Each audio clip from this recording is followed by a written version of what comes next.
progress. Today, we have convened here to engage in crucial discussion regarding the draft Tanzania Development Vision 2050, the vision which represents an ambitious blueprint that seeks to position Tanzania as a prosperous, inclusive, just, and self-reliant country with per capita income of at least USD 4,700. As key stakeholders, your insights, expertise, and active participation are vital in shaping this forward-looking strategy that will guide Tanzania development over the next 25 years. Having said that, it is now my privilege to invite Honorable Professor Kitila Mkumbo, Minister of State, President Office Planning and Investment, to deliver his opening address and set a tone for today's deliberation. Honorable Minister, the floor is yours for your opening remarks and proceeding with the moderation of the session. Karibu sana. So once again, good morning. Good morning. Let me begin by thanking all of you for kindly accepting our invitation, and please accept once again my apologies for changing the time. We are supposed to be here at 9, but I realized yesterday that these guys had arranged me to appear at 2 meetings around the same time, and I could not make a photocopy of myself, so I asked them if Balez Ulanga could kindly ask you to change the time to 11, and I'm very grateful that a good number of you were able to do that. So we are going to have a conversation on what the acting ES said on the draft vision document that we have shared with you and all Tanzanians. And let me say that we have received overwhelmingly a lot of comments from all groups of Tanzanians, very useful comments indeed, which you believe that the final version is going to be much more improved. So let me say a few words in terms of what we are trying to think in this roadmap in a few minutes so that I give you time. What we know at the moment, Tanzania is largely rural, but this is going to change in the next, not 25 years, actually in the next 10 years. There will be a big movement from being a largely rural, agricultural, and informal dominated economy to what is evidently majority urban, and therefore, which means that formal employment becomes much more important, and that is going to be the key issue. So, what we are envisioning here is an upper middle income country, which is very ambitious. But yesterday, 2 days ago, I met a group of businessmen and women, only a small group of around 7 to 8 people, and they were telling me, this is very less ambitious. If we are able to do this over the past 25 years, where there was no internet, there was no mobile phones, there was no artificial intelligence, there was nothing basically, I think we need to be much more ambitious. So they gave me a little bit of hope that we have not dreamed going to the moon very much. So 3 main targets that we think is critical: the upper middle income country by 2050, and the initial idea is to create an economy of $700 billion. But actually, I've met a couple of business people in this country, local ones. They're telling me, Kitila, we should think of at least a $1 trillion economy by 2050. And they believe that is possible. And we think that Tanzania should be possible to enjoy healthy and happy lifespan expectancy of 75 years. We started in 2000, around 52.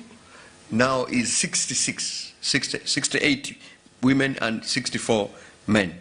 3, we think it should be possible in the next 25 years to eradicate extreme poverty so that fewer than 5% of our population lives below the poverty line. So, what we see, it means that we really have to work very hard in terms of what we are going to do with the urban population, which they are living in slums and informal settlements, and therefore this has to fall. Right now, the urban slums, informal settlements, is around 40%. Is it possible to take it down to 10%, especially that urban is going to be the main residence of the majority of Tanzanians in the next 25 years? Is it possible to create an economy whereby at least half of Tanzanians are employed in the formal sector with a contract and, of course, social security benefits? Is it possible to create an economy where female labor force participation rises to the same level as men by 2050? Is it possible to create an economy where the manufacturing value added per capita rises from USD 100 to at least USD 1,000, and where agricultural value addition becomes a reality, so that we are able to create an agricultural-based economy from $15 billion to at least $45 billion?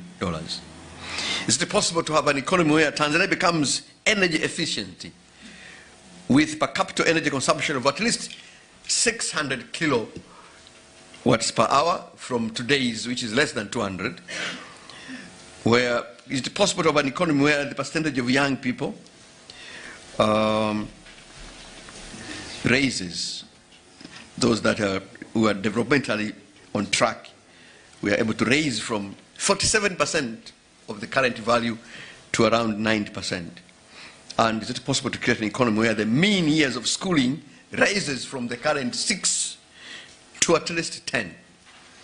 I think this is important. So in terms of, you will see that in terms of economic, the priority intervention areas, we're talking about economic governance, urban management, what we are calling transformative sectors, investment in growth, trade and logistics, energy, and human capital. And here on the human capital, I wanted to emphasize, we believe that a dedicated focus on early childhood education development becomes critical, so that early preparation of life, education, and everything else starts a little bit earlier, with, of course, raising the quality of education outcomes at all levels.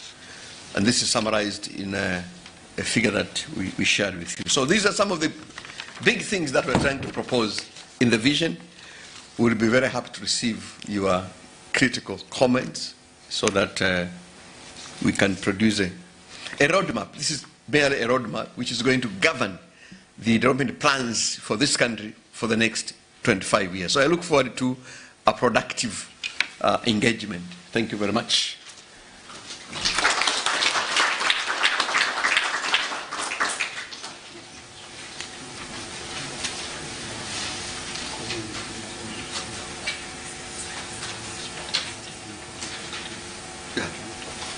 So we avoided to do the introduction to okay. So we avoided to do the introduction because we thought the group is quite large. So, but when you're making your comments, can you please begin by introducing yourself and where, which institution you're coming from? I think that will be helpful. And you give me your guidance.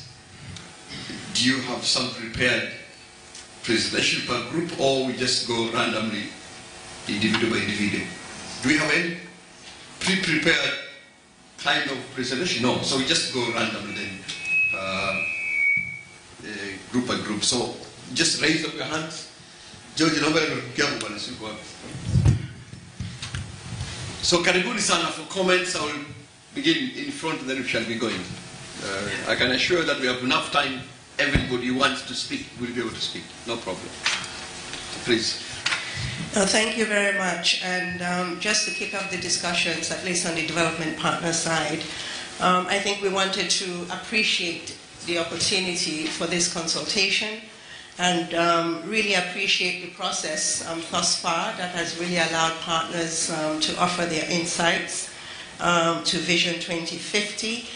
And perhaps as we start now, considering the size of the room, Honorable Minister, and considering that most just came back from vacation a few days ago, if you can allow us after this discussion to be able to send some written comments, perhaps that would be useful to the group to make sure that we don't leave anything out of today's Sure. discussion.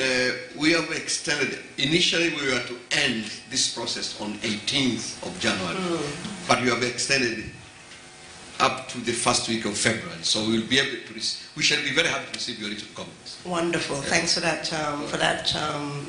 that comment. Oh, and Kemi's mentioning that I should introduce myself. Yes. My name is Susan Gongi Namondo, and I'm the incoming UN resident coordinator here in Tanzania.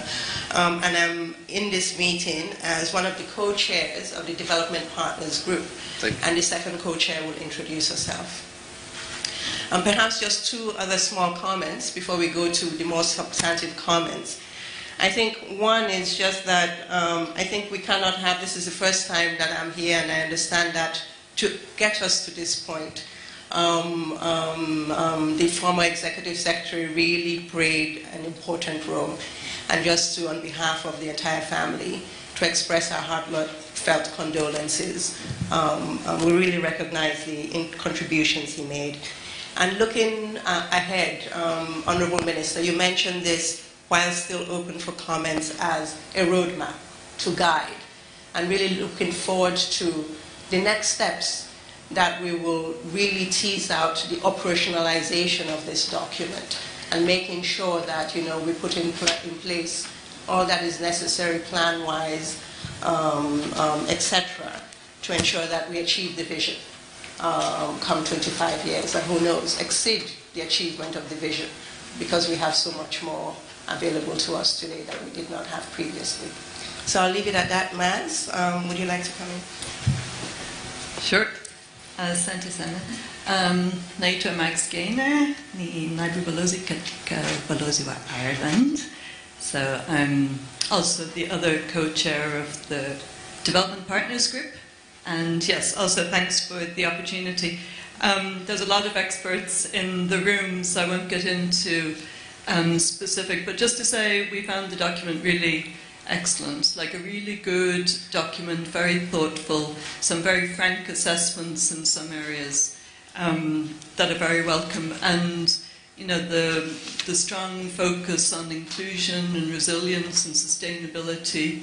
It really, I very much enjoyed reading it. One substantive comment I would have is that the vision for Tanzania as a regional actor and as a global actor could probably be lifted higher into its own section, because at the moment it sits under economy, but there's points in there that go beyond economy.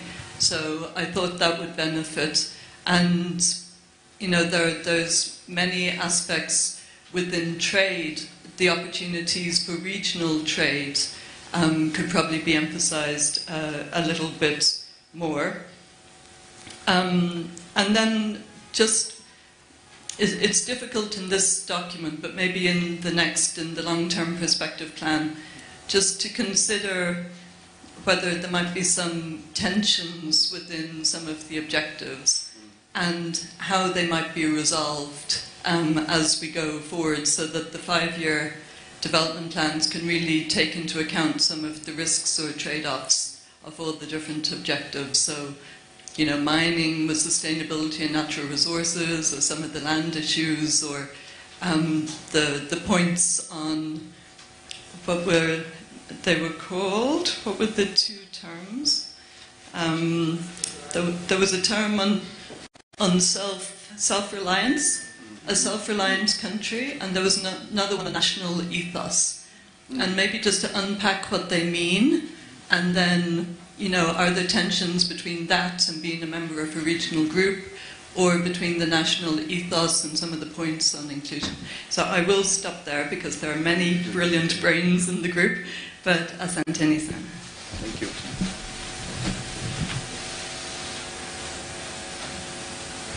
Yes, thank you very much. Kemi?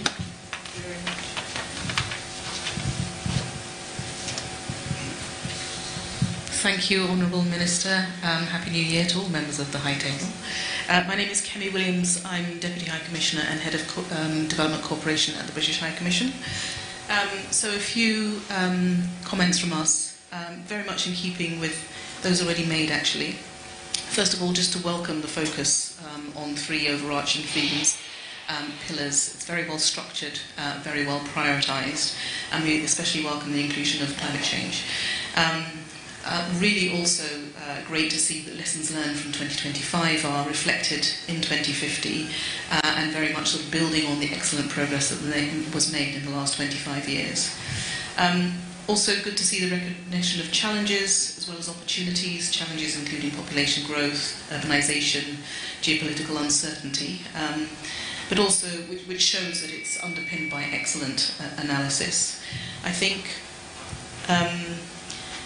in keeping with the point that Mags previously made, I think it's also useful to see how you will balance the ambition, which is very well noted, and I think an excellent way of setting out, because I mean a vision needs to be very ambitious, and it is for 25 years, but balancing that with ensuring that the milestones, the targets, are measurable. The 5-year development plan, the 1-year development plan are all something that enable the vision to be implemented and for those aspirations to be achieved. In terms of maybe some more specifics, the demographic challenge does come through, but maybe a focus, more sort of clearer focus on jobs, particularly for young people, jobs for youth would be welcome. With so many young people entering the labour force, it will be central to the success of the vision. So helpful if that comes through a bit more strongly throughout. And in keeping with Mag's point about the regional value add of Tanzania, migration could be a positive. So expected flows of internal and external migration could be more clearly explained. There's lots to be gained for the economy and human capital development of inward and outward flows, particularly in terms of jobs, skills, remittances, etc. And then finally, just to say that we'd really appreciate, I particularly appreciate the timings for this are very tight. So great to see there has been so much consultation, not just with DPs, but with a wide range of stakeholders. So if it's possible for the long-term plan and the 5-year development plan to be developed, particularly in terms of ensuring that we're clear of the next steps and the stages involved, encourage prioritisation, and I know that you need to get the parliamentary process sign off for this, so it'd be useful to see what the roadmap for achieving that is and how we might be able to help as development partners. Thank you.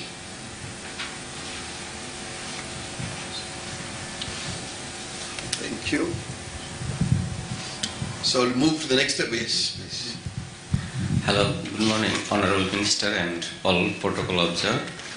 My name is Mitra, I'm Program Specialist, UNMN. Yes, so this vision is good. There are many areas is covered, but what our main objective, the inclusiveness. So only then we can go forward. So what I found, instead of what we have the attributes, positivity, but at the same time we should talk about some of the issues. So across the pillar I found some in-depth analysis, cross-sectionality is we have to strengthen. For example, we is well educated, that is pillar number 2, and skilled learning, security in society. So nowadays even definition is changing. So we have good literacy rate, but it's not only nowadays literacy, it's also like internet connectivity, also AI. So we have to focus in different dimensions. Then we have to find out, because if we cannot tap these issues, we cannot have a proper vision to way forward. Because if you see our internet connectivity, still it is 1/3 is 31%.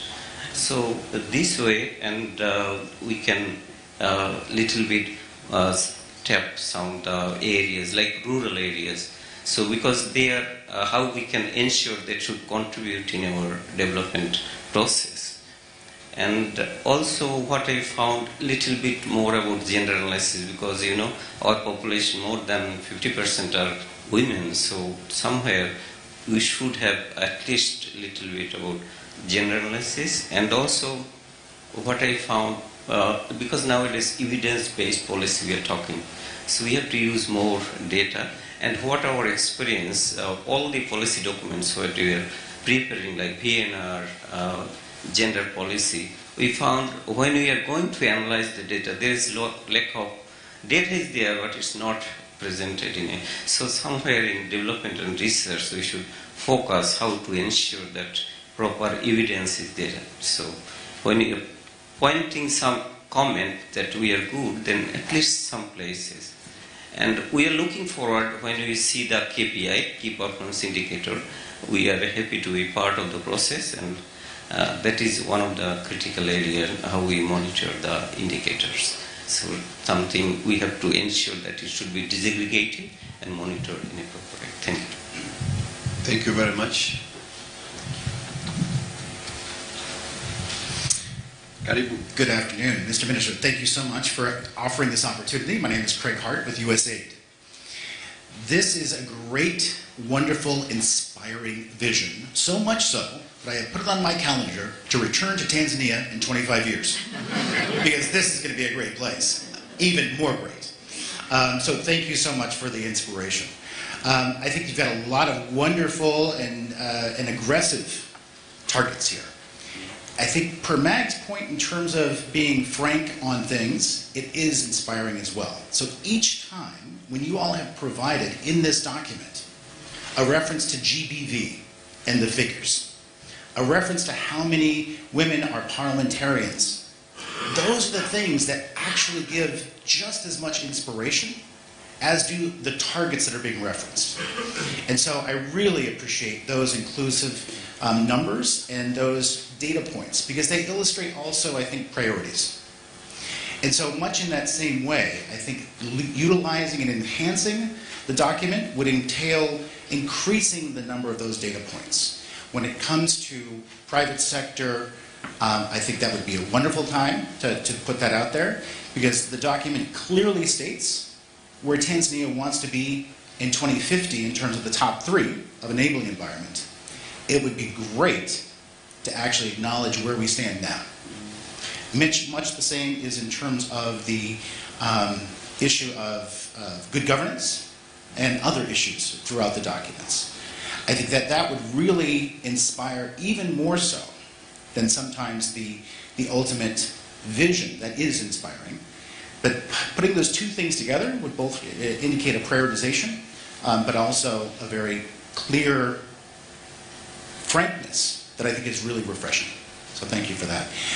Finally, I think in 2050, if we're looking back at this document, one of the things that's really difficult to anticipate is the information technology component. Yeah. You have a section that's clearly in here. I just wonder to what degree it actually needs to graduate up to a strategic consideration. Because in retrospect, looking 25 years back, that has been my experience, that most of the changes that have happened over the last 25 years, boy, I could never anticipate. Yeah. And I have a feeling that the speed at which this is happening might justify it being graduated up a level somehow. Thank you very much. Thank you, Craig.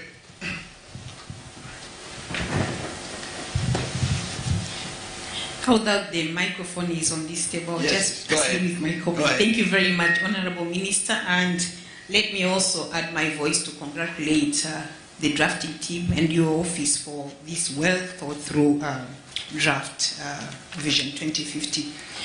I'm especially excited to see the environment and climate change on its own pillar. My name is Clara Makenya. I'm the head of UNEP for Tanzania, United Nations Environment Program.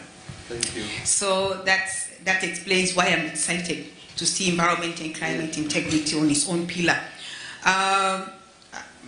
Just to continue with the same momentum in recognition of this very critical pillar and how it contributes to either we achieve the ambitions for the development or not. I would like just to highlight the point that in the midst of many other competing sectors and, obvious sectors for development, the pillars aspirations might fall through the cracks when it comes to resource allocations and budget. And so I had this proposal for the Vision 2050 document to already consider, integrating this pillar to the other pillars. For example, in the fiscal tools, so already considering, a tax framework, for example, that would encourage environmental sustainability, would encourage, climate resilience, and also would contribute in some of the aspirations that are already in the pillar. Because if we are putting a tax framework that would, consider, pollution and polluter pays principle, for example, or even looking at the circular economy, automatically will kind of build on, a population that is, pollution-conscious society. That is an aspiration that is within the environment pillar. So we don't necessarily, not necessarily allocating the budget for this aspiration, but from the other angle, from the fiscal tools and tax frameworks, we are already addressing some of these areas that might, face the consequence of not having enough resources for the aspiration. So thank you very much, and I believe we will continue with this, we will share these written comments. Sure, thank you very much. Next, please. There is a hand from the World Bank, and then Thank you so much, Mheshimiwa Waziri. Happy New Year to you, and Happy New Year to my fellow development partners. Thank you so much for giving us this opportunity to engage with you. My name is Nathan Baletti from the World Bank. I think, as many have said, this is quite an impressive document. It's an ambitious document, and we can always make it more ambitious, but I think you've made a great effort at trying to ensure that all the key aspects are covered. If you allow, I would like to just make 5 points, more from the perspective of emphasizing, and start out with a preamble that, I think Tanzania's future is really great because of its macro.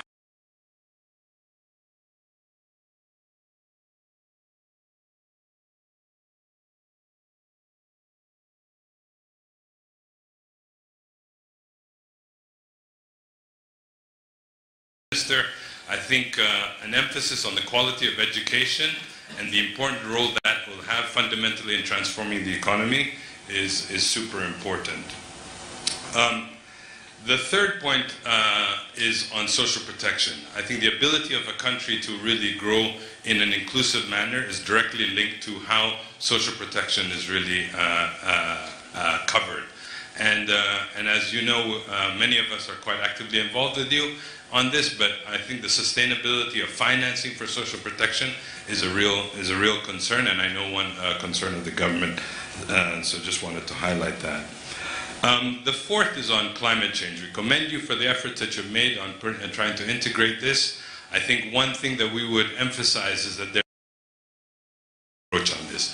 This is not just something that needs to be done in a couple of key productive sectors, but across the board, as my colleague from UNEP said. The last point I think that's really important to emphasize is I don't think the document does enough on building on the role Tanzania has in terms of regional integration agenda. I think this is a huge opportunity that Tanzania has, and I think a lot more emphasis on particularly the trade dimensions would be super important, that are aligned with your public investment program. So I just wanted to highlight those. And again, congratulations to the whole ministry for your efforts on this and for engaging us throughout from the beginning. Thank you, Nathaniel. Thank you very much. There was a hand within that table. Yes, from the lady. Great. Thanks. I very much appreciate the process of being consulted on the plan. I'm Carol Mundell from the Canadian High Commission. Great to see you again, Minister. And we found the document to be incredibly comprehensive and, as Craig mentioned, very motivating and inspiring in terms of the future for Tanzania. I won't repeat some of what the other folks mentioned. I think just 2 quick comments from our perspective. One, just perhaps a bit of teasing out a bit more of that, how to calibrate the tension between the demographic bulge as well as the service provision and demands on government going forward in that respect. And I would say a second element would be really how to, I think gender equality is really as an accelerator for Tanzania, and I think we'd like to sort of, I think there's benefit in looking at across every sector what is needed in terms of the barriers, to address the barriers, and what's needed in terms of the strategies. If this is going to be the document that guides all ministries, I think it would be useful to sort of see a greater integration of gender across every single sector: financial services, agriculture, the education. Obviously, there's a lot being done now, but that was the one comment we would provide. Thanks again. Thank you very much. Before we get out of that table, I think there's a hand also from the lady. Yes. Thank you, Honorable Minister, and again, just to underscore the points that have been made earlier and to appreciate the opportunity to provide inputs. I think mine is very brief and it actually builds very nicely on the comment made by the World Bank. I'm sorry, I'm Melissa McNeil Barrett, UNFPA, United Nations Population Fund. And thanks again for the opportunity. So my comment is linked to the point on the demographic dividend. And of course, we know that the issue of the demographic dividend and the issue of demographics is critical for Tanzania at this point in time. And I think the document speaks very eloquently to that, including the large youthful population. And we've spoken of the importance of quality education in terms of achieving that demographic dividend. And the other component I wanted to suggest that we emphasize a bit more is on the health component. And so we've spoken in health about the emphasis on non-communicable diseases and disease prevention. And I would also want to suggest that we put some additional emphasis on the importance of investing in reproductive, maternal, newborn, adolescent, and child health. And it is very important within the context of when we talk about fertility levels in particular, and that is one of the elements outlined in the document around ensuring that women, for example, have access to opportunities, information, services that will allow them to better plan their families, better space the number of births, and this is critical to fertility reduction. When we talk about investments in young people and ensuring that they are able to live up to their full potential, it means ensuring that they have access to this reproductive health information and services to prevent unintended pregnancies and the complications that sometimes accompany unintended pregnancies. And we know sometimes maternal deaths, we have 20% among young people. And so the point is that ensuring that investment in reproductive health, adolescent health, is going to be key in terms of that health investment. And so the suggestion is to perhaps elaborate and amplify that point as one of the key components under the health section, in addition to the discussions around non-communicable diseases, etc. So we have some additional comments which we'll be happy to share in writing. Thank you so much. Thank you. Thank you very much. Next, please. Okay, yes. Hello, good afternoon. My name is Paula Felipe. I represent IFC, and I echo my colleague Nathan's comments on his commendations to the government on a well-drafted Vision 2050 plan. I just wanted to add more points relating to the private sector.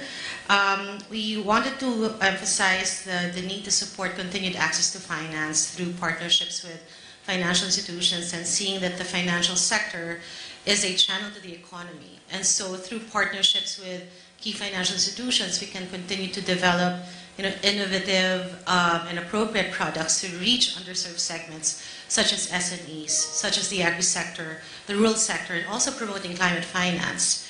And in many cases, leveraging on technology. There's a lot of mention about AI and advances in digitization, which could help improve the delivery of financial services to these underserved segments. Also important to highlight on gender and inclusivity. So much has been said about diversification benefits, but also through our experience in IFC, we've seen that servicing women, especially from the financial sector, is also good business. So beyond social equality perspective, it can be seen as a way to drive profitability as well. So how we can incentivize the private sector to pursue and include women from both a social and commercial perspective. It's important also for us to continue supporting a regulatory environment that provides predictability and stability, so that all of these initiatives have a way to effectively engage the private sector to participate. Considering the significant role of SMEs in the economy, we're prepared to support plans for privatization, especially for those which are operating in competitive sectors. And throughout all of this, in terms of measuring success and how success would look like, would suggest to have some specific metrics that articulate and report on the private sector initiatives. And finally, there's been a lot said in the document about gaps in capacity building and knowledge, and IFC together with the World Bank are prepared to support bridging these gaps and addressing them in order for the country to fulfill the objectives of this vision. Thank you very much. Thank you very much. Next, can we bring the microphone here, please?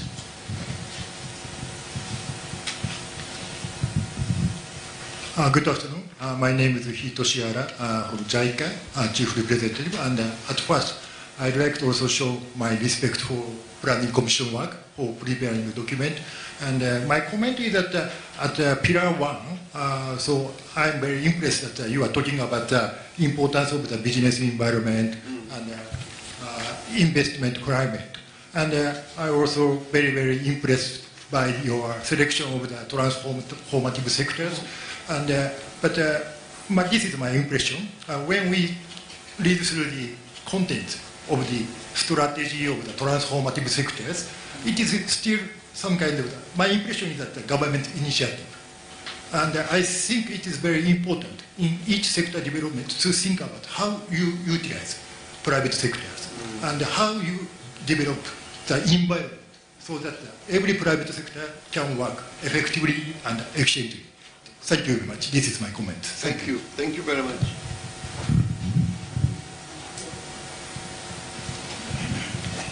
Yes, please. Thank you. Good afternoon. I'm Camilla Danevik from the Norwegian Embassy, Deputy Head of Cooperation.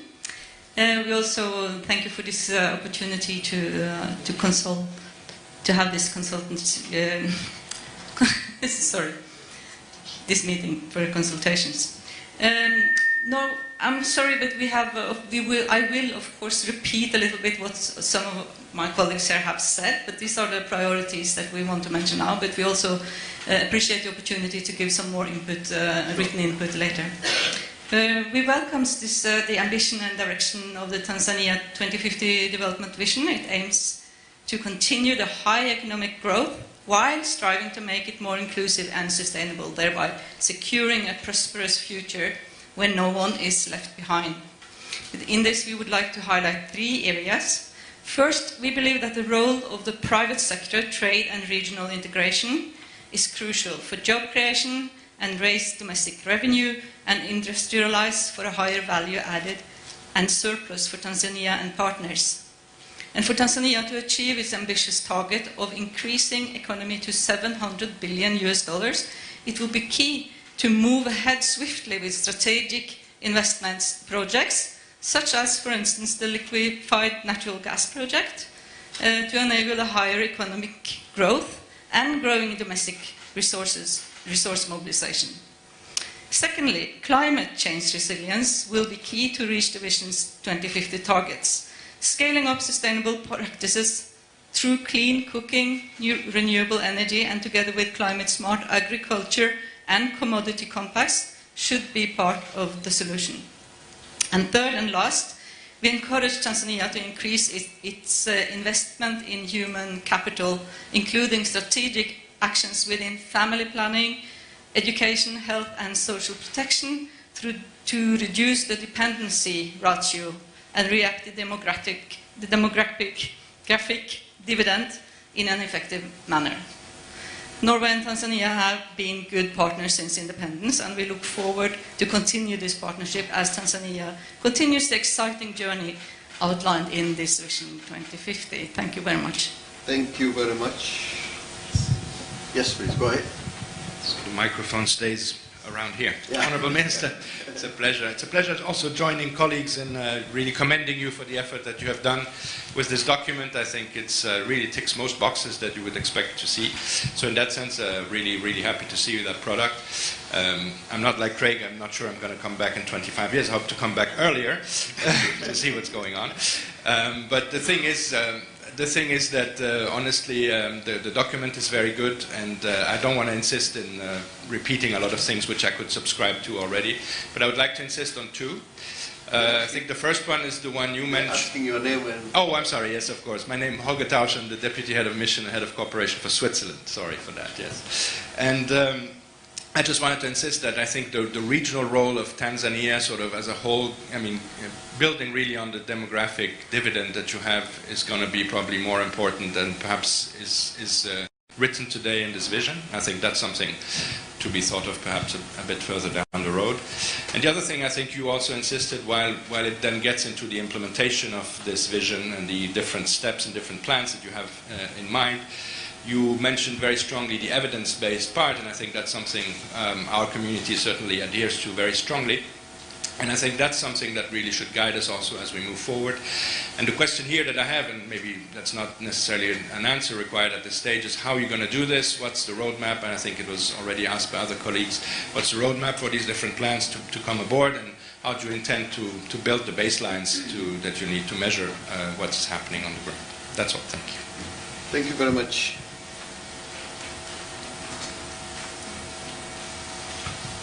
Next, please. Yes, you can take the mic there. Thank you very much. I'll start with my name. Ronald Tranberry from the World Food Program. I arrived 4 months ago, but I was there 20 years ago and 10 years ago, so I've seen the impressive trajectory, and I'm seeing that this document very much is continuing and emphasizing them. So congratulations for what's already been achieved and for the vision going forward. Just 4 little points. Of course, I come from the World Food Program, so of course I'll say the critical importance of the agricultural sector, the potential it has, both internally in terms of contribution to GDP, but also in terms of youth employment, but also regionally. I mean, Tanzania already is a breadbasket, but can become a bigger breadbasket for the region. We know this very well because we, at the World Food Program, purchase a lot of local commodities that are actually used in our operations in the region. So there is a huge potential, both internally and externally. Climate, I mean, I think a lot of colleagues talked about it, both I think the adaptation, the preparedness piece. On the adaptation, it's about all the public works, not only the hard ones, but also a little bit of the soft ones, if I may, and all the preparedness piece in terms of, you know, all of those climate shocks coming, and happy to be working with you on this, which brings us a little bit to the social protection, which my colleague at the World Bank talked about it. I know you're reworking on the new policy, but working with you to make sure that those social protection are actually shock responsive and have an adaptive component, so that actually those social protection systems and safety nets can respond to the shocks. And the last thing, and my colleague talked about, was the demographic dividend. And of course, there's a huge demographic dividend that's actually possible. One of the elephants in the room is, however, the high levels of malnutrition. And we know very well that with high levels of malnutrition, etc., our kids don't grow up to their full potentials, etc. So I think that is very much a piece. I think that we would be very happy to work with you and would like to see mentioned. Thank you. Thank you very much. Next, please. The media guys, you are making not see the hands behind you. Yes, so. Okay.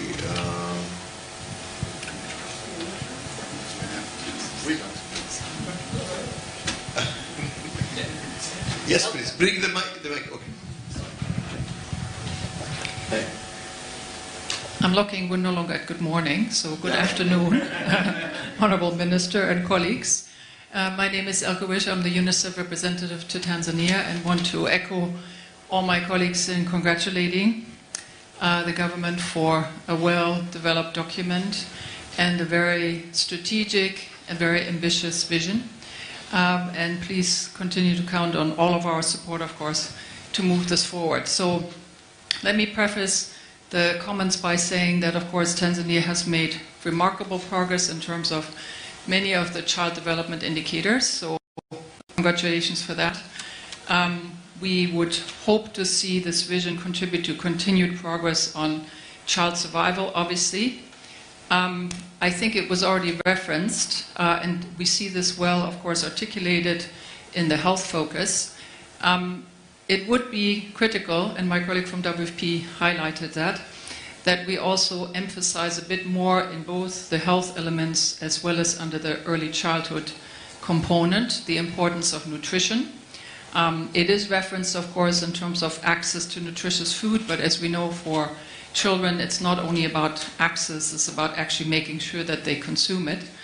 And coming back to the critical change makers, transformers, deliverers, change agents, whatever you want to call them, that the 50% or almost 50% of the Tanzanian population that are under 18 will be obviously in delivering this Vision 2050. We very much appreciate obviously the focus on the importance of access to quality education, the importance of highlighting the skills and then linking to the job market and employment opportunities. It would be important in this important focus to maybe show again a bit the difference. That's a rather large cohort you have there. When you look at youth, which goes all the way up to the age of 35, which is roughly 70%, so that's an important cohort of the population. Noting that within that up to 35 cohort, you have almost 50% that are under 18. So lumping it all together as young people may then get lost a little bit, or youth. We appreciate again that there is a strong focus on early childhood education primarily, but really taking a differentiated look. We know we can already lose all of that potential in the first 1,000 days of life, including in the mother's womb, if the nutrition is not there, because that's when the brain is developed. So if we start with the investment only when we get to school age and skills, we've already lost. So we do have to make sure when it comes to all these difficult choices, the tensions, the prioritization, and juggling all of this. And so having said that, even if I understand correctly, in both the English language and in Kiswahili, there's differences between youth, and the Kiswahili word for youth doesn't necessarily cover watoto, so I think we should have a bit more reference to that in there, both in the vision statement in terms of what needs to be prioritized, but importantly also in maybe more highlighting more clearly that they will be, along with women, who are half of the population, will be the key deliverers, and how they will be the agents that will help Tanzania achieve all this potential. So many other comments have been made. We are supporting what our colleagues have said, but just to limit to those two for the moment. Thank you. Asante sana. Asante sana. Asante sana.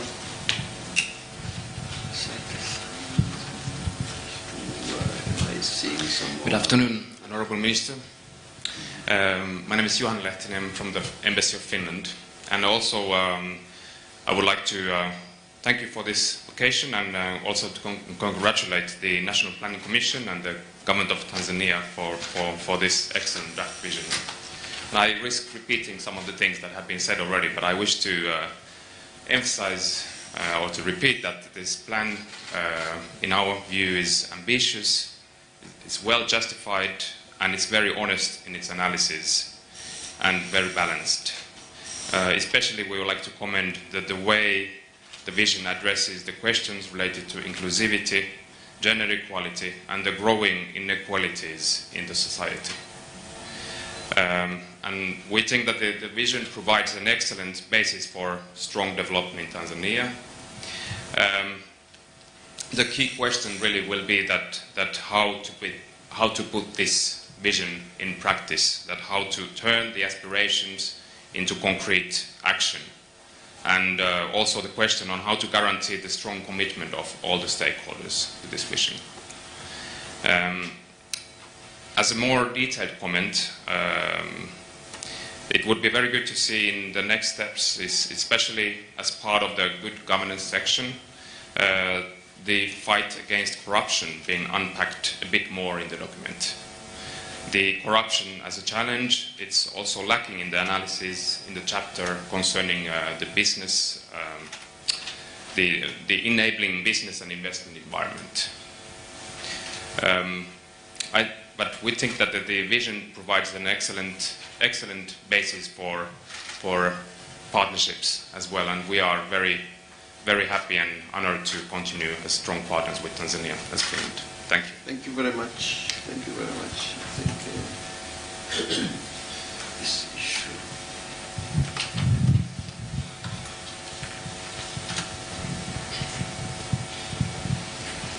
Karibu.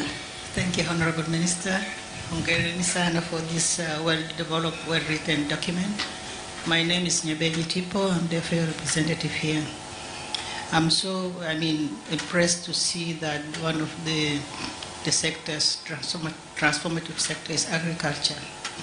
And knowing that agriculture in Tanzania is mostly led by small-scale farmers, I think the work that we all do with government is to ensure that they're well equipped with technologies, with all the necessary information, and that's what actually did it.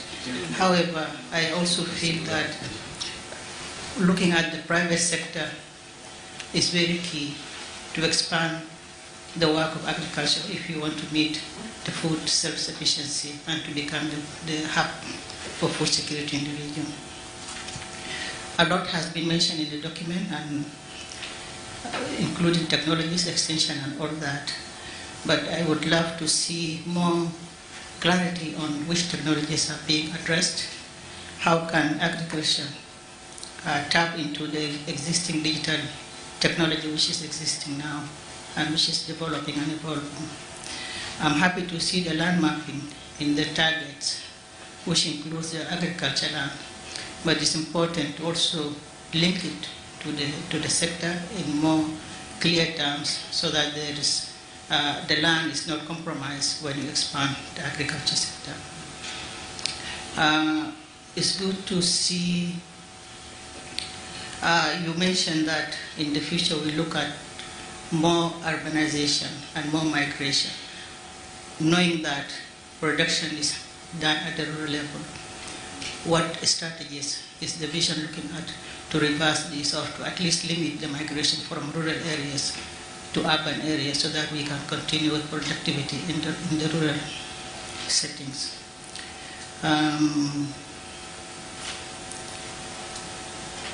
I think it's all in all. I think I'm just so impressed by the document, and it's important to ensure that the agri-food system transformation is well articulated in the document.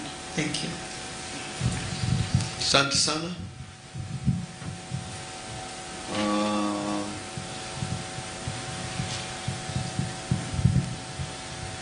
Good afternoon. My name is Mark Stalmans. I'm the head of cooperation of the European Union in Tanzania. I'm also brand new. So for me, to be here with you with a new vision for my next 4 years in this country is really convenient. So like the others, I think that it is important to congratulate you and your team for the good quality of this vision. At the same time, this vision is really ambitious, realistic, honest and clear, which is really difficult to have together. And for me, in particular, the structure is really clear. So the ambition for Tanzania is to become a middle-income country in 25 years.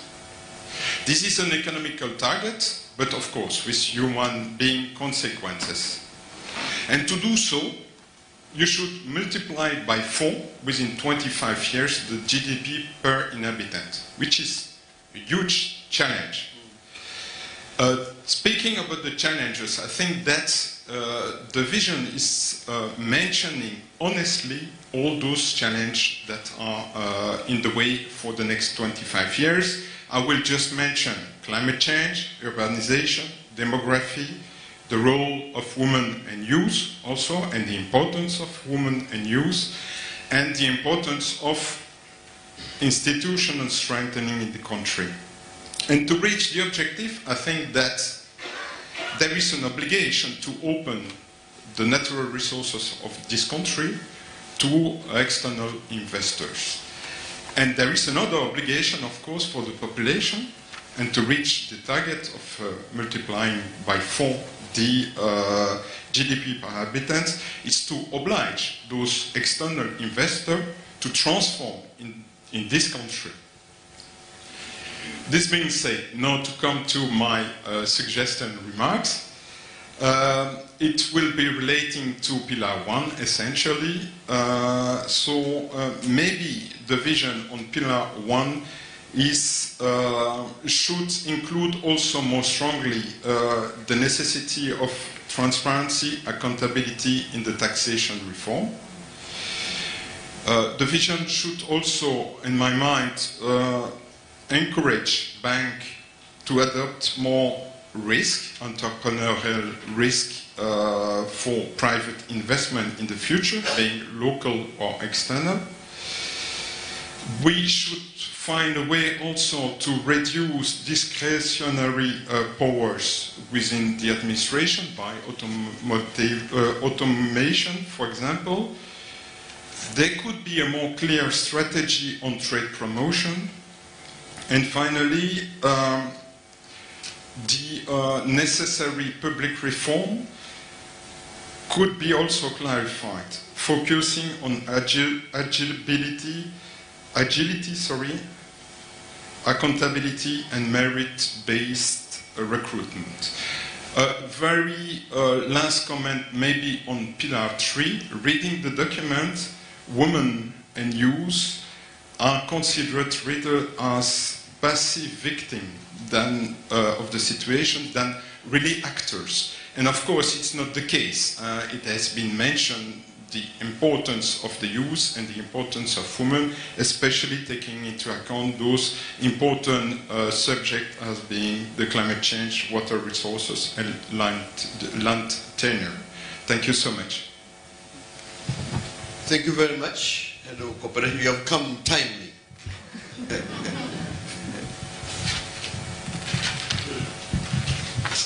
Good afternoon, Honourable Minister. My name is Lise Appelgaard-Sørensen. I'm the Deputy Head of Mission at the Danish Embassy. I'll be brief. I think everything has been said, or not everything, but a lot has been said already. Just want to express also our gratitude for seeing this document. It's incredibly important for us as not a new embassy because we've been here for the past 60 years, but we are kind of rethinking the way we are operating in Tanzania and not least with Tanzania. And that's also really what my message is about, that this is an important document for us. We have the positive economic outlook. We do not shy away from talking about that in Denmark. We will not shy away from talking about this document. I think together they are important, the important messages also when we engage with partners in Denmark. With the new engagement with Tanzania, we are also looking more for international partnerships. We're not just looking at development partnerships. So it's also about the political dialogue, it's about the foreign direct investments, the trade going both ways. That's what we want to invest in. So I'll be keen also to see perhaps more on the regional perspectives, because when we talk about Tanzania 50 years from now, it's of course the development in Tanzania, it's being a middle-income country, but it would be interesting, seen from our perspective also, where are we as a regional player, as a global player, when we talk about the international partnerships, multilateral engagement, because I think Tanzania has a lot to offer, and I think it goes hand in hand with the development in the country and the interest also to invest in Tanzania. So that's my really brief. We'll be happy to come with some comments in writing also. I was incredibly happy to read the document, and we are very happy to also work together with Tanzania in moving this forward. And then just finally, and I don't expect an answer today, but I'm just curious also to hear from the people who have been drafting this and from the strong group behind the document, all the consultations, if there are any, like what are the, is there anything new coming up from the consultations? What is it the Tanzanians say themselves? Because we can sit in this room and have conversations about the more technical things. I'm just curious to hear what is it the common Tanzanian think about this document. It could be private sector, it could be civil society, but it could also be a Tanzanian in Iringa. Where is it we are heading in the years to come? Asante sana. Thank you very much. Professor Simboja, do you want to respond to that question straight away? I think that you may wish to reflect a bit on that particular question, I think.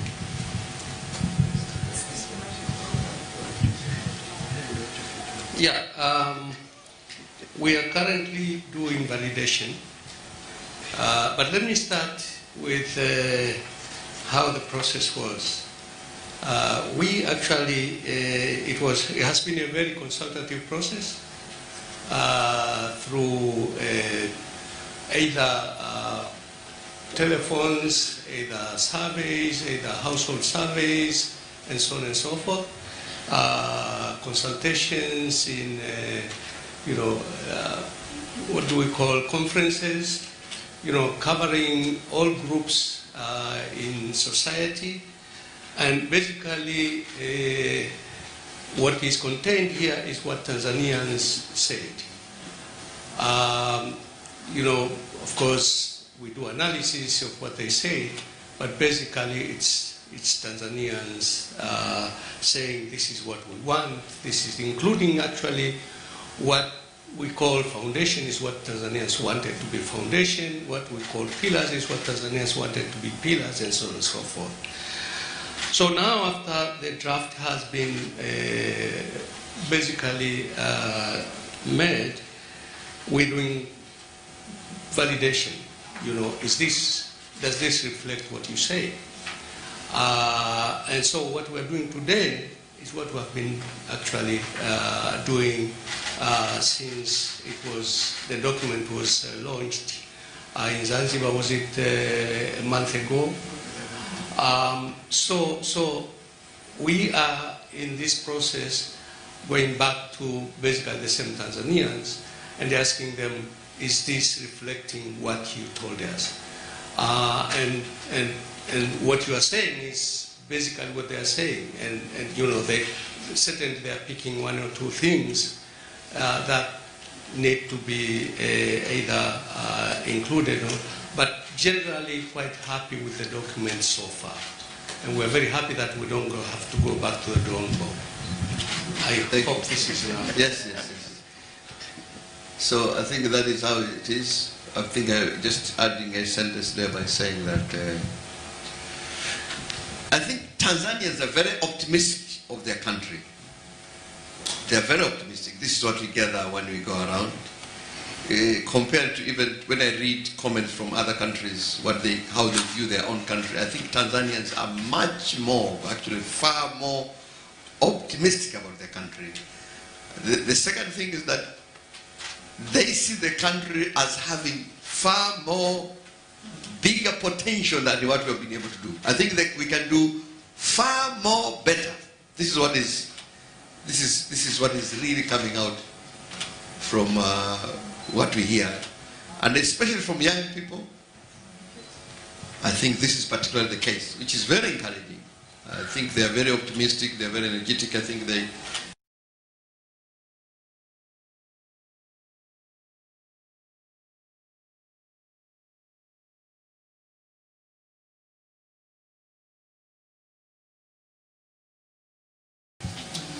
This is extremely very important for them. They want education to really be good, to ensure that they are able to compete, not just here, but also regionally as well as globally. So, yeah.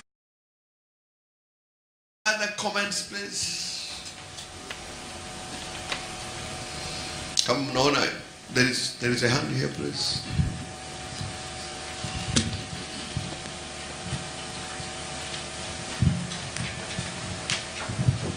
So don't worry, I will close the next 10 minutes and then we shall have some winding up remarks. Don't worry.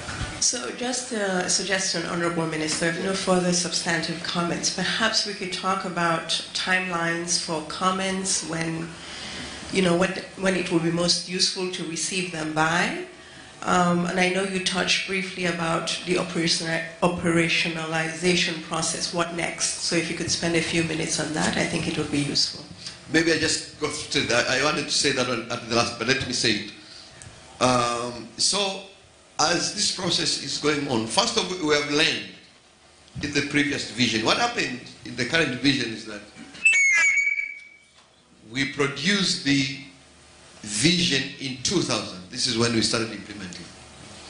Without the operational plan, consequently, the implementation of that particular vision was delayed for almost 10 years. So effectively, we started implementing that vision in 2010, when we prepared the long-term plan perspective.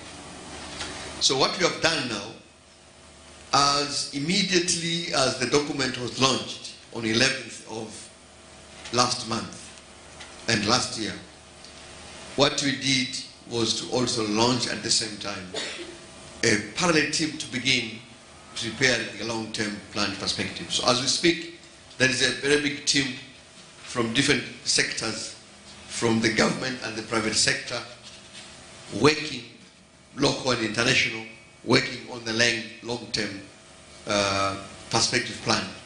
So the two documents, they will have to be launched together in around November, depending on the president's schedule, but they will be launched together. So that is what is going on right away. So that team is going to engage you collectively, but also individually. They will be coming to you because we are also working with different international organizations in this process, which in my view is much more important because that is where we are trying to translate the vision. So it is a critical process, and we want it to be much more engaging and consultative with a variety of stakeholders. But this one is a bit technical, so it's not going to be like what we have done for the vision going around. We will be engaging strategic stakeholders, both local and international. And we are very grateful that actually a good number of you are already part of the process, but we are going to engage you even more. So in terms of the timeline, so this particular exercise, so we are closing on Monday in terms of these public hearings. We will proceed with receiving written comments. So I think by the end of the day, the ES should be able to provide you with an effective email address where you can submit your comments, and that should be from today up to 19th. So we have the whole of next week. You can submit your comments so that on 20th, the committee or the team wants to consolidate all these comments and reflect on the document, because we want the document to be ready for government approval processes by 10th of February. Then we shall end the current process. We'll begin a government approval process, which is again quite lengthy also, up the level of the cabinet. So we expect by end of February, beginning of March, to close the government approval process. What will follow thereafter will be the parliamentary approval process. The parliament is going to begin in April, and it's going to run up to June, 3 months. So we expect this document to be deliberated by the parliament around April, May. So the president is expected to launch this vision by end of May, beginning of June. But in any case, before the parliament dissolves, as you know, the parliament is going to dissolve by 30th June. That's the end of the current parliament.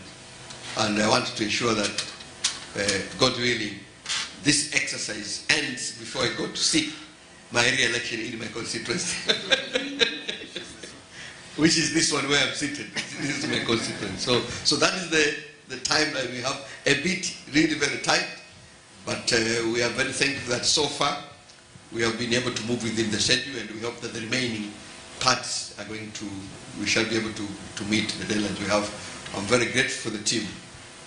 Professor Semboja has not been with his family for the last 1 year. Yeah, so that is how the timeline begins. So please, we ask you to cooperate with us for the remaining parts, especially the technical process, the consultation, providing your technical inputs, and I'm sure the ES will also be approaching you for the financial support, because the remaining part is even hugely expensive. We have a big team. They are locked somewhere for the next 90 days, so it's a big, quite an expensive undertaking process, and we are very grateful that you colleagues will be able to support us in this process, so that we produce a document which is going to be a guiding plan even for yourself when you are cooperating with us. You will be supporting the program that you also participated in the preparation, and you will also be a watchdog, saying, no, please, diplomatically, you know your own language. We are reminding you that you have a plan. Can we please stick to the plan? We want to support this one. And the good thing about this time is that the president has decided it is not just going to end at the level of the government approval. It is going to be approved by the parliament, which means that the final vision and the LTP documents will be legislated, so that you don't just come out from nowhere and say, I'm not going to implement. You have to implement it because it is part of the law, and the parliament is very happy with that one. So that's the process. And we have ensured that we draw a broader political consensus, which is why we have met political parties on several occasions. And even the evaluation process, we started with all the 19 political parties, and I'm very happy on that day they sent very senior leaders from the political parties. All parties were there, including my own party, CCM. They sent a very senior, all the opposition, the main opposition was there, and we have agreed within the political arena that let us not disagree on the destination. We have a destination, we know that we are going to Mwanza, we shall only debate on how we reach Mwanza. So that when we go to our voters, CCM says, I will take you there by airplane. Another party says, I will take you there by bus, the other by train, but the destination is the same, so that we don't confuse our people. We have agreed as political parties, that is how we are going to approach our things, and we have agreed that this year's election manifestos are going to be based on the vision. We shall be debating on how to realize this one. I think that is, we are grateful that the consensus is being drawn nationally by various stakeholders, including the political parties, which are very, very important in this regard. So, if we still have some 2 more hands, I will be able to pick them up. So one here, please, let the mic up one.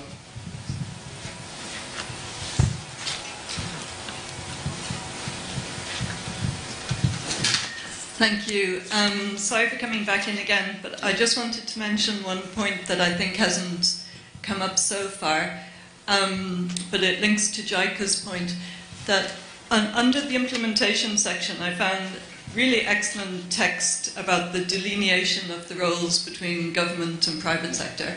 And I thought that could usefully actually go earlier in the document when you're talking about a vibrant private sector. But what I didn't see in the implementation section was the role of civil society in monitoring, evaluation and implementing, in providing evidence, where earlier in the document you had excellent text about independent civil society and the value of it. So I was wondering, one of our favourite bits of the document were the principles, and I was wondering if you might consider under the principles having a principle of drawing on sort of everyone's comparative advantage in the country, so that it's not seen as, it's primarily government implementing with government evidence and officials, that it's a national document using all the capacities in the country, that might be usefully reflected under your principles. Thank you. Thank you very much. Thank you very much. I think, Susan, you had the additional comment, right? I saw your hand. An additional? No. Okay. So before I wind up, should I welcome Balozi Jenny Olanga, who brought all of you here, to please go to the podium and say,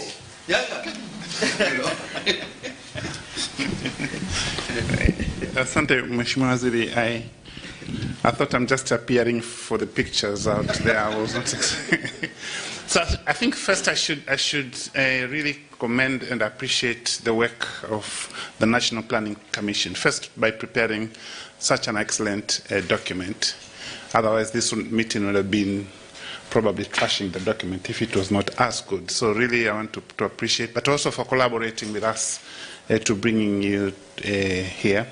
But number two, to really appreciate yourselves, the Rowan Partners Group, for making time. Early on in January, some of you probably just came back yesterday or 2 days ago. And with a short notice of being here, of course, apologies, we had to do last minute change of time, and some of you probably couldn't get the notice in time. So asanteni sana. But thirdly, and more importantly, to really, really appreciate the minister. It's not always you get the minister opening, moderating, responding, and takes time to really listen to all of you. And he has not done that only for us, but for every stakeholder group.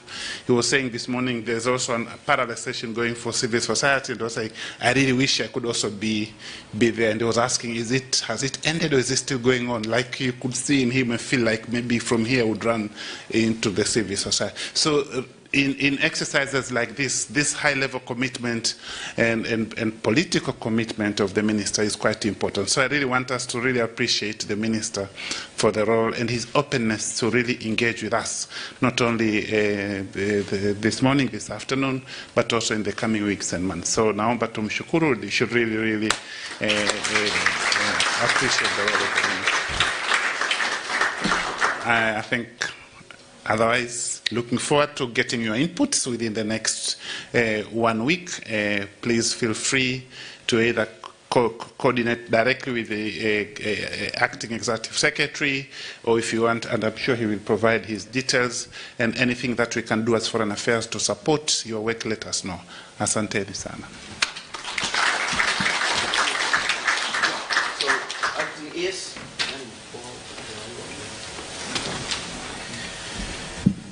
Yeah,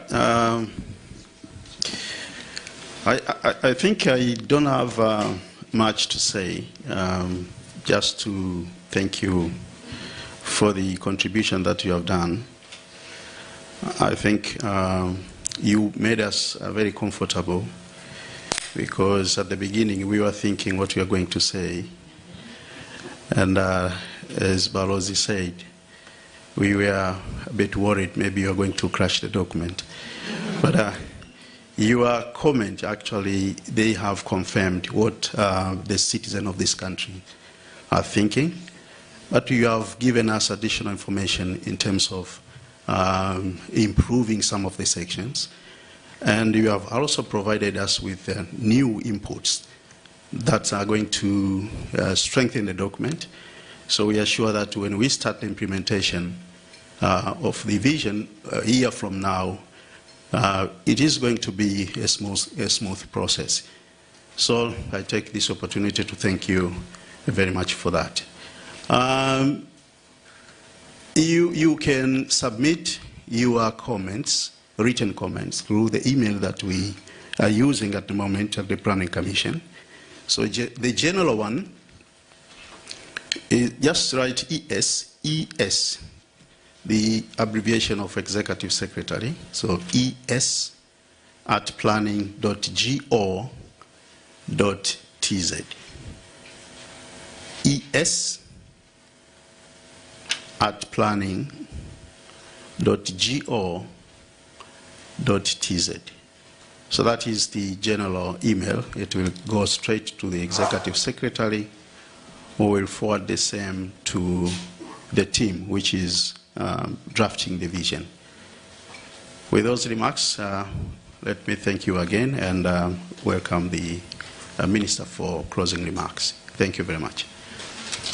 So, Susan, I know I did not prepare you, but on behalf of your colleagues, can you please just make your final remarks, this time on behalf of your colleagues, and this time around using the podium.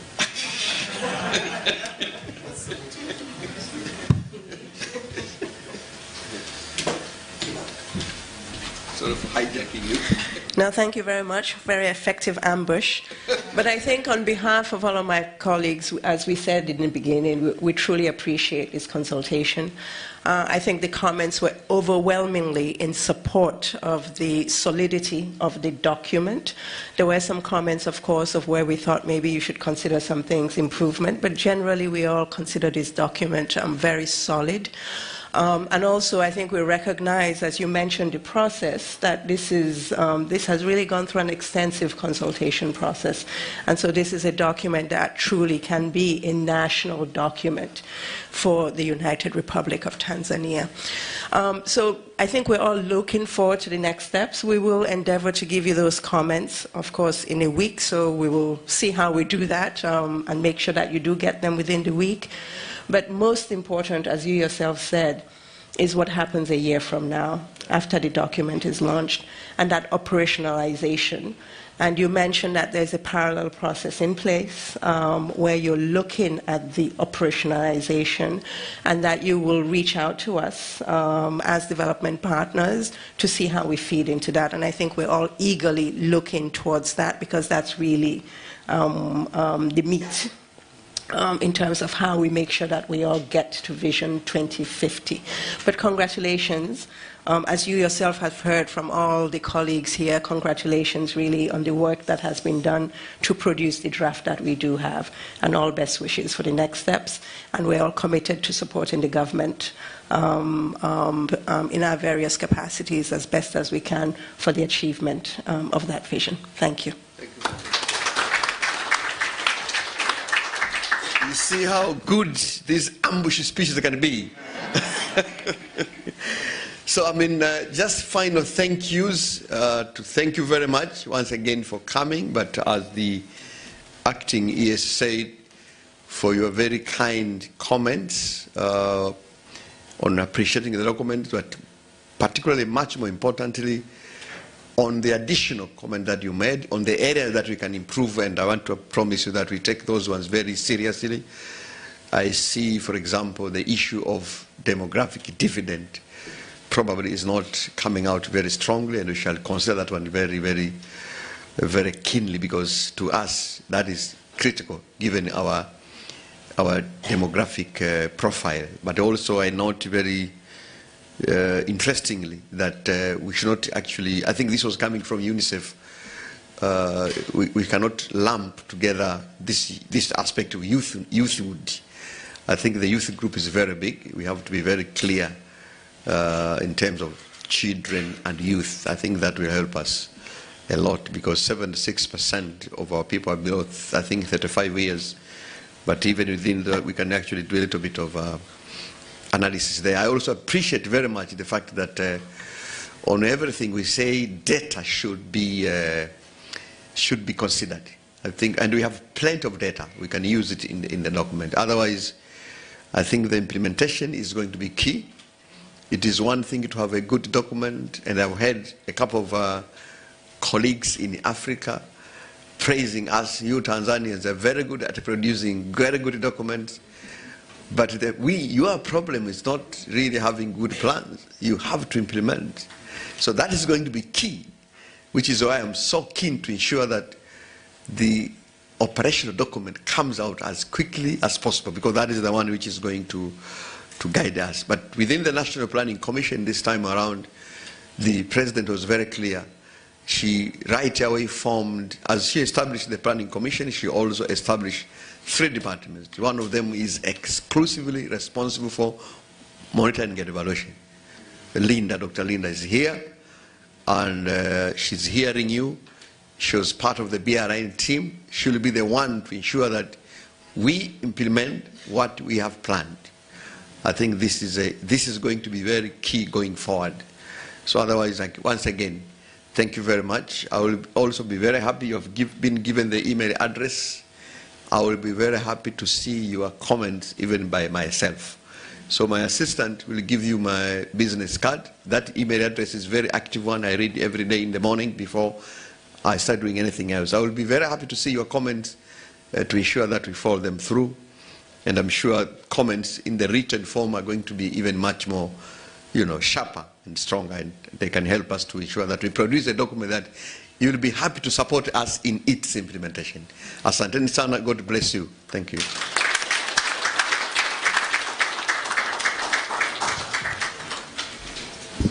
Yeah, so I think next is lunch.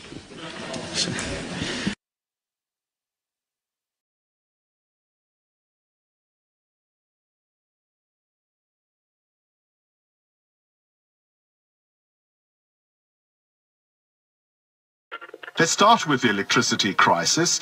15 years into it, we are still here. I mean, the damage that load shedding has brought to this economy has been incalculable.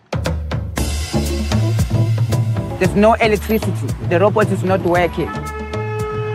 For years, the state electricity provider, Eskom, has struggled with mismanagement, with inefficiency, corruption. Eskom was at the mercy of some very large organized crime cartels. In the case of De Rosa, he had been drinking coffee laced with cyanide. Some of the most daring acts of corruption have been uncovered and the people are being pursued. Hello, security! Load shedding in a whole needs to come to an end. Whenever that's going to happen, we've got no idea.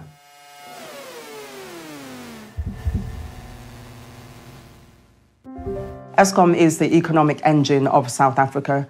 It provides today 80% of all of the power that South Africa uses. And as the aging coal-fired power stations get yet older and yet more inefficient, break down yet more often, it's really struggling to keep the lights on. There isn't a lack of capacity. What there is a lack of is capacity that is being managed properly. So for many years now, South Africa has been suffering from something that they call here load shedding, really planned power cuts. These can be 2 hours a day, they can be 6 hours a day, they can even be 12 hours a day. This is when whole parts of the country are blacked out. Load shedding is stealing time. It is stealing opportunity from Africa's most industrialized economy. It is cutting off electricity to customers who are paying for it in order to prevent a total collapse of the grid. The impact of load shedding on day-to-day life in South Africa is enormous, and that could be anything from traffic lights not working, you go to the shops and the card machines don't work, you can't make phone calls. Advanced smelters, data centers, mines, they're all affected. The South African Reserve Bank cut GDP growth this year by 2 percentage points to 0.3%. It's said that load shedding would have a 0.5 percentage points increase on inflation because businesses have to pass on the cost to consumers. These things add up day after day, and it really does have quite an impressive psychological impact as well. Ultimately, Eskom is run by the government, and ultimately the government is the ANC. It's run the country for 30 years. If Eskom is failing, then in the people's minds, the ANC is also failing.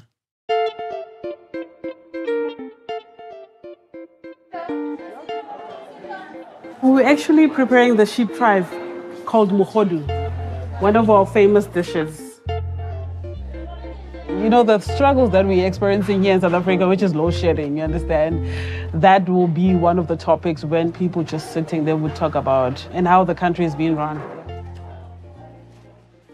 We stock every day when it comes to meat because we don't want to keep meat in the fridge in case Eskom decides to switch off the grid and then it becomes a problem and then it's a wastage and meat is expensive. So this is the point of sale, right? So when the electricity goes off, we can't use the system at all. I'm taking a photo and video to post on Instagram so that people can get hungry and come and buy. I mean, when my battery is on 5%, I can't charge, you understand? Also, the coffee machine, it won't work. Also, we cannot even use the microwave just to warm the food. So it becomes a bit of a struggle. You know, there's no music just to entertain people. So it affects us in so many ways, yeah. But we just have to keep focused because we know how critical Eskom is to the economy. Priority number one is to continue on the recovery of generation and reducing that intensity of the load shedding. It builds confidence to the Eskom team and the generation staff, but more important, the positivity and confidence it gives to the economy and to the citizens of the country. We're working very hard. We are burning the diesel. The team is having sleepless nights to make sure that we improve the energy availability factor. We have to eradicate load shedding, and the only way of doing that is to ensure that generation exceeds demand, to ensure that we improve the performance of the existing fleet, which is aging, but secondly, to introduce new generating capacity, largely from renewable sources of energy. There is a reality. There's only 24 hours in the day. You're dealing with load shedding. You are dealing with the debt relief. You're dealing with unbundling, stability of leadership, directions, instructions from various ministers. Eskom is as old as modern South Africa. It was effectively created in 1923, designed to foster South Africa's industrialization. Mines still making. Before 1994, Eskom had been providing electricity to 98% of white people, but only 20% of black households were connected to the grid. Eskom and the ANC did a remarkable job, and they did hook up something like 1.75 million houses in less than 5 years. When Mandela was released from prison, people were so happy.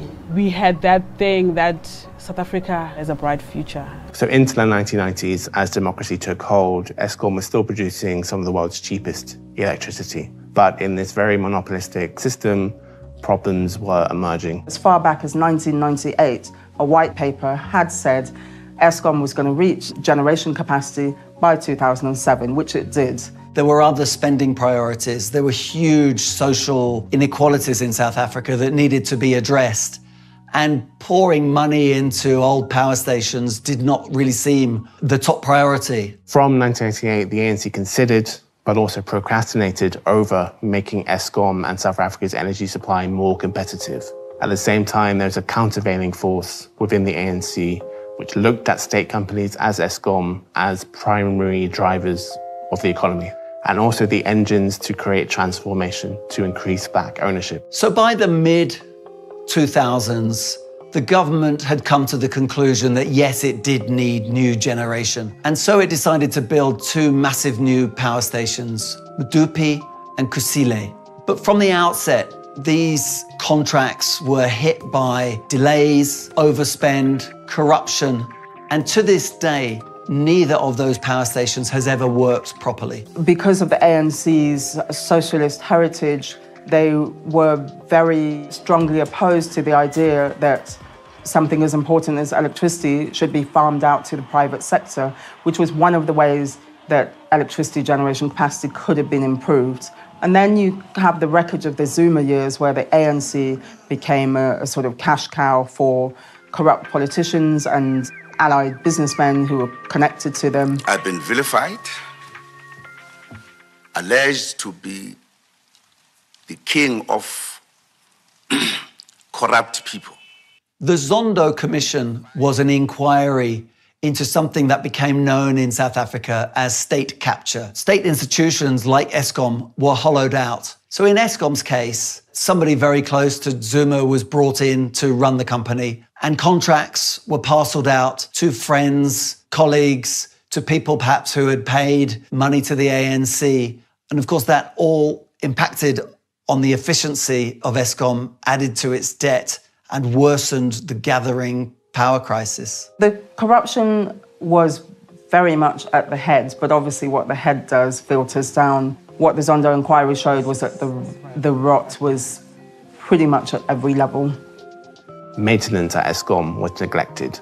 Management turmoil at Eskom was increasing. And Eskom was also becoming extremely resistant to an initial boom in renewable energy outside its control. It's a bit like having heart problems. You'll have the build-up in the arteries a long time before you have the heart attack. Andre de Ruyter was brought in from the private sector to clean the mess up.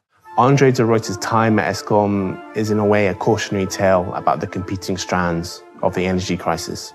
He was appointed by the ANC to fix the rolling blackouts at their most intense, but also to lead this structural change from a monopoly to separation, to restructuring, to eventually a much more open market. For me, taking on the job of Eskom Chief Executive was an opportunity to make a contribution to the country. Either I had to turn it down and forfeit my right to complain about South Africa forever, or roll my sleeves up and get stuck in and try to be a part of the solution. I was taken aback when I saw some really appalling housekeeping at a plant that was supposed to be the flagship of Eskom. This entire place was covered in fine coal dust. Wires were hanging loose. There were pieces of equipment that had clearly been operated until the point of breaking down and then just been abandoned. So the entire impression was one of neglect. When De Ruyter joined Eskom, a friend told him that he had just joined the biggest criminal syndicate in South Africa. He said, "Oh, come on." Now, when I saw him several years later, he said, well, perhaps the guy was right. Eskom is a mega company, so it has a mega footprint, it has a mega budget. There were lots of ways to get sort of your tentacles in that pot of money. If you consider anything that Eskom might need to run a power plant, that can be very easily overpriced. And so people on the inside can help those on the outside. And in one very spectacular instance, I went into a plant and I was shown some knee pads. We were paying 80,000 Rand for one, so a pair would be double that. And we managed to effect an arrest. Within 12 hours, the individual was released on the instruction of a very senior police official who said that there was insufficient evidence. Another favourite ruse was to deliver coal that had already been discarded as unusable, steal the good coal and sell that abroad for a profit. The bad coal was then fed into the mills at Eskom power stations. They would often grind to a halt, needed to be fixed. Guess by who? By some of these very same companies that were, in a sense, in cahoots with people inside Eskom. So this plant, Tutuka, once had been one of the top plants in Eskom. When I first visited, I was taken aback at the state of the plant. It was clear that something was terribly wrong. So we appointed a person from the outside, a very brave man called Sello Mamecha, and Sello went about dismantling the cartels that were operating in Tutuka. But then the death threats started, and he had to walk around on the plant with his bulletproof vest. Tutuka was consuming about half of all the fuel oil that Eskom burnt. He followed one of these trucks and figured out that the truck was not offloading, but he was just round-tripping over the weighbridge and generating an invoice every time that there was a round trip. Obviously with collusion from the weighbridge operator, the security guard, and so forth. The other issue, and this was the legacy of state capture, is that the police, the prosecutors, and other key institutions were also severely weakened. That put De Ruyter and his management team in a very precarious position because in order to tackle corruption, they would need to use private investigators. It didn't take long for the investigators to uncover bombshell information. They identified no fewer than 4 criminal cartels exploiting Eskom. My estimate was that at least R1 billion a month was being stolen from Eskom. And I think that's a reasonably conservative estimate. So corruption has had a debilitating effect on Eskom. But I really want to emphasize the critical mass of men and women at Eskom are committed to the resolution of this problem. And I make the point when I engage with them, the best way of redeeming ourselves is to ensure that we resolve the load shedding problem and we out those who are responsible for acts of corruption. People trying to run a small business can't protect themselves from load shedding in the way that bigger businesses can. So load shedding deepens inequality as well. I can't work without electricity. Without electricity, I'm just damned. The only thing that it can help me, it's a generator, and it's a small business. I don't afford a generator. I can't say I'm proud that I'm South African because there's nothing that I'm getting from my government. You see, because there's a lot of struggle. There's crime, there's drugs. I have 4 kids. They can't live here. Alex is too dangerous. It's too toxic for a child to grow up in. Hence, I took them to the rural areas. The crime increases after the load shedding increases. I watch TV this side, and then this is the toilet and the bathroom. All the friends that I grew up with, we were like maybe 10. Now it's just the 4 of us. The 6, it's gone. 2 in jail, 2, they smoking this drug, they call it nyaupe. So, 2 dead. If like you have nothing to eat, obviously you don't have an option but to tend to crime. There's no jobs already, plus the load shedding. And microphone and with stars and beds and a rose. So what does that symbolize? It's freedom. I want freedom, I want power. If you look at the reality facing millions of South Africans today, there is a huge underclass who are unemployed and who cannot access not only jobs, but the education and the skills that they want to access. Inequality is so high. It's not in such stark racial lines anymore because a lot of energy was put into creating a black billionaire class, but it's still among the highest in the world. And this is an enormous risk to South Africa's economic prospects and to its social stability. When the lights go out, crime goes up. That could be petty crime, theft, bank robberies. It could be stealing cable and making power cuts worse next time round. One of the very unusual features of South Africa is that alongside the police, especially in affluent areas, there are private security companies. We are in the alarm industry here in South Africa looking after residential and commercial properties. Well, the kind of area we're driving towards now is a commercial area. It's lots of warehouses, factories and all that, where there is quite a lot of criminal activity, cable theft, copper theft. There is no electricity, so it suits them because there's no risk to them of getting shocked or electrocuted. One substation like this can carry electricity to look after about 600 properties. But the minute this one gets vandalized, a whole area goes out. All those cables are disconnected there. The copper has been removed already. It often feels like you're fighting a losing battle because you've got this box to protect, but it's another 1,400 in one area that you have to look after. It's actually a kibit. If you're lucky enough to have them in your surrounding and you do hear them getting noisy at night, then you must know there's something happening, like an outside alarm system that you're paying for. Hello, security! So an effect of load shedding, your gate motor starts malfunctioning because the batteries goes too low, your gate don't close. And as you can see, there's a vehicle, there's a generator at the back. There's a little minibus.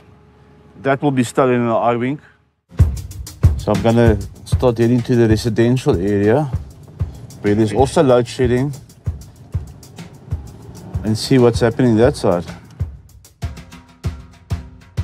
You know, a petty criminal, he will jump your wall, he will steal your washing, he will steal a lawnmower, he will steal a leaf blower, he will steal a bicycle. We were forced to start looking at protecting solar panels as well. Solar panels obviously goes onto your roof.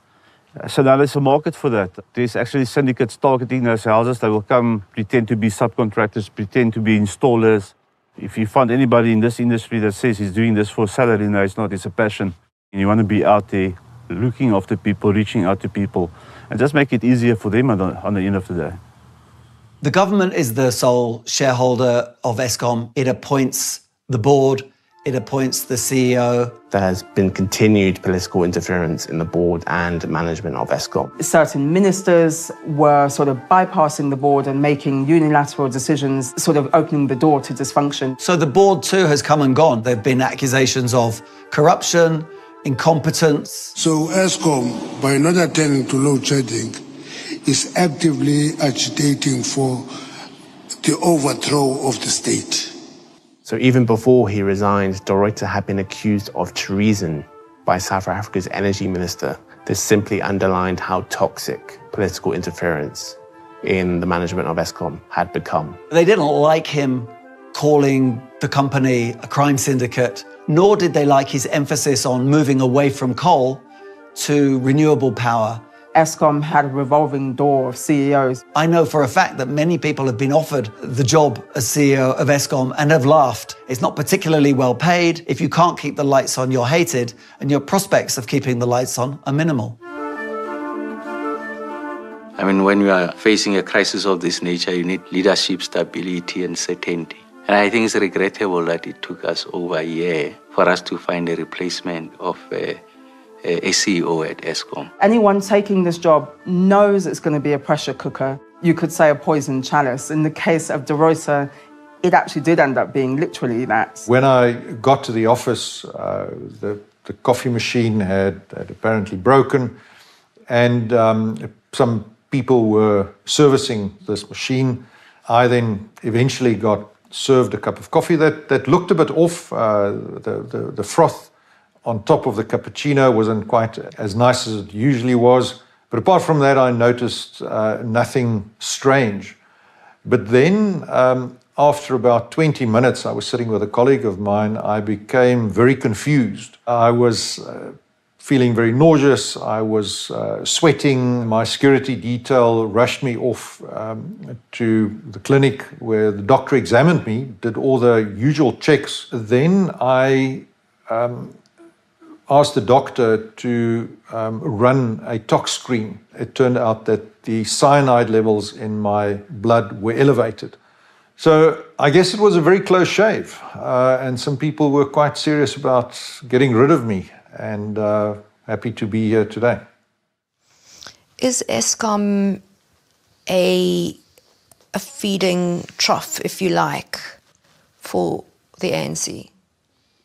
I would say the evidence suggests that it is. De Ruyter had already resigned when he effectively accused the ANC of feeding at the trough of Eskom corruption. The ANC in turn blamed De Ruyter. They said his job was to keep the lights on and he had failed to do so. Those allegations, their veracity must be tested before a court of law without dismissing them. The Special Investigation Unit has been in contact with the former CEO to substantiate so that they get to build a case, if any, and go after the individuals who are found to be in the wrong. I'm proud to work for Eskom. No other job in this country impacts the entire 60 million people. With that comes the pressure. Fix the problem today to keep the lights on tomorrow and for generations to come. The most important development under Ramaphosa's presidency has been a recognition that Eskom can no longer dominate South Africa's energy supply. So Eskom itself is being separated into generation and transmission to allow more effective investment and management of the power grid. Eskom's debts have also been dealt with. I think it's fair to say that Eskom holds the fortunes of South Africa in its hands, because Eskom today is over 400 billion rand in debt, and half of that is backed by the government. And ultimately, he has allowed another boom in renewable energy, this time from private investment, by removing red tape and regulations that was holding this back. There were very strict limits as to how much power a private company could produce and what it could do with it. The cap on embedded generation was initially lifted up to 100 megawatts, and then it was abandoned completely. In theory now, a private company can generate power at whatever scale it wants to, and provided it can get it wheeled through the grid, which needs Eskom's permission, it can send that power to wherever it wants it consumed in the country. So almost at the stroke of a pen, we've started to make it a more open, competitive and decentralized market. We have seen an avalanche of private sector projects as a result of the reforms that have been introduced on the generation side. The fact is that renewable energy technology is now cheaper and faster to deploy than conventional energy, and in particular, when it comes to the environmental impact of coal, it is clear that the choice has to be to move to cleaner, greener sources of electricity generation as quickly as possible. Developed